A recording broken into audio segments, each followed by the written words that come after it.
हरि ओम तत्सत। जदि पुरुष किंबा स्त्री स्वामी किंबा स्त्री जदि जड़े अन्यटारू निजर अति आवश्यक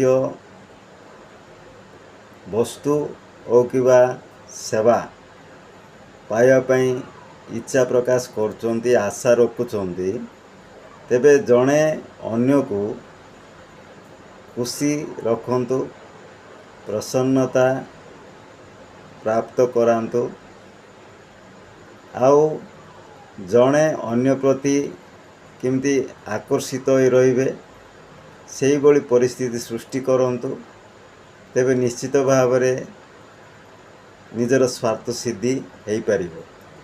नचेत जदि जड़े अन्य को जदि मानसिक चाप दे अशांति सृष्टि करी रोथुबे तेबे केबे मध्य कार स्वार्थ सिद्धि हो पार ना।